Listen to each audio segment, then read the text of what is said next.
Messieurs, je vous propose de passer à notre deuxième thématique. On va parler de drogue. Oui, de drogue sur le territoire national. Est-ce que cela vous parle, l'opération Plasnet? Ouais. Oui. Joli terme quand même, non? Plasnet XXL même. Plasnet XXL. Et oui, messieurs, cette semaine, 4 nouvelles opérations Plasnet XXL ont été menées. Alors, l'opération Plasnet, c'est quoi? Selon la police nationale, ces opérations donnent lieu à des contrôles des parties communes et caves, des contrôles d'identité sur réquisition du procureur de la République, la mobilisation de chiens spécialisés en recherche de stupéfiants et d'armes, des contrôles des commerces, la sécurisation des transports en commun, des enlèvements de véhicules dits ventouses, des actions visibles et d'ampleur sur la voie publique. Pour faire simple, on sort les gros moyens et on frappe fort et rapidement.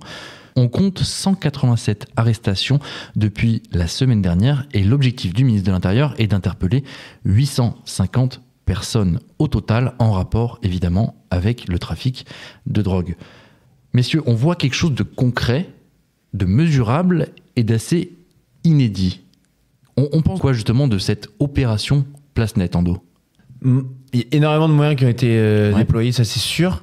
Mais très honnêtement, je crois pas vraiment à l'efficacité de tout ça. D'accord. Parce que les points de deal, en fait, c'est devenu tellement un univers économique genre, qui fait vivre un nombre de personnes énorme. Il y a une consommation qui reste très forte en France. On est les plus gros consommateurs d'Europe. Mais justement, pour rappel, il y a 5 millions de consommateurs réguliers de cannabis, par exemple, et 600 000 de cocaïne, selon l'Observatoire français des drogues et tendances addictive. Et ça, c'est pour la France. 5 millions. Tu vois, je vois qu'il y a 10% des 18-64 ans, tu vois, c'est énorme, hein, qui consomment régulièrement.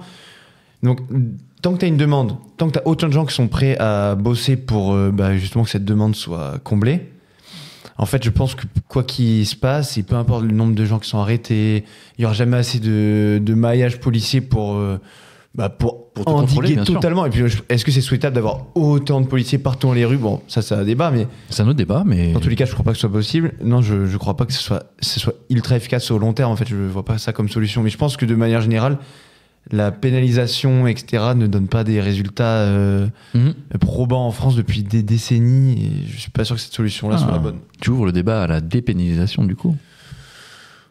Ouais, après, il y a différentes modalités à étudier, etc. Parce que je suis pas là à dire que c'est cool qu'on fasse tous comme au Colorado, où genre on légalise et on régule ça, mais en même temps, t'as énormément de consommateurs en plus qui s'ajoutent à ceux qui en consomment déjà. Ouais.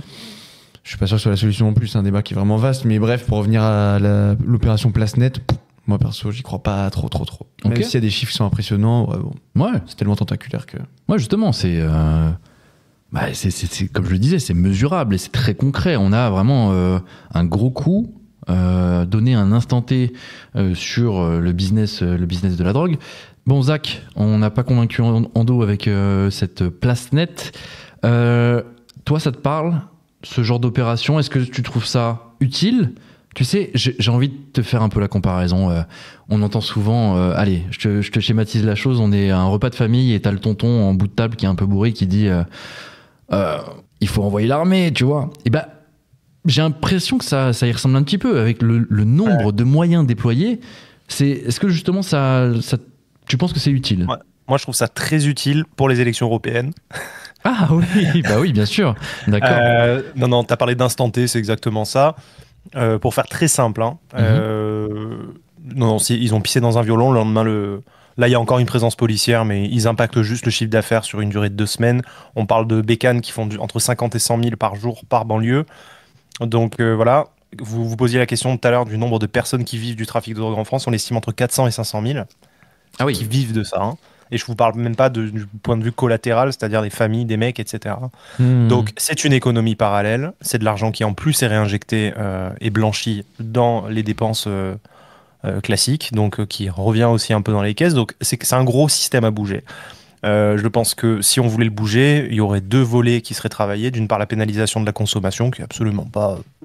Oui, c'est vrai que voilà, abordé. Et de 2, ou alors on légaliserait. Si on estimait que c'est un problème de santé publique, on encadrerait la consommation et on garantirait la qualité des produits qui sont dispensés. C'est absolument pas le cas. Je pense que c'est un monstre qu'on veut pas toucher pour le moment, parce que d'une part, je pense qu'on peut déclencher une guerre civile en privant 500 000 personnes de leur revenus réguliers. Ouais. Je pense aussi que du coup, ça arrange beaucoup de monde que ça reste en place et ça achète un peu la paix sociale. Donc en fait, je vous invite à voir le film Bac Nord qui montre typiquement ce que c'est ce genre d'opération, coup de poing, qui sont juste de la flûte et qui envoient les flics risquer réellement leur vie parce que pour leur coup, c'est un stress, c'est brutal. C'est dur et ils bossent au quotidien aussi là-dessus. Ouais. Mais c'est, à mon sens, un beau concerto de violon. Voilà. Ok, même son de cloche chez Zach. Tu le disais, oui, le trafic de drogue, le chiffre d'affaires annuel est estimé à 3 milliards d'euros en France.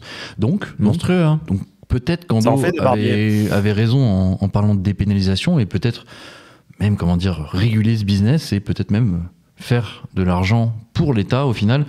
Avec ces 3 milliards d'euros, c'est une question qu'on peut se poser.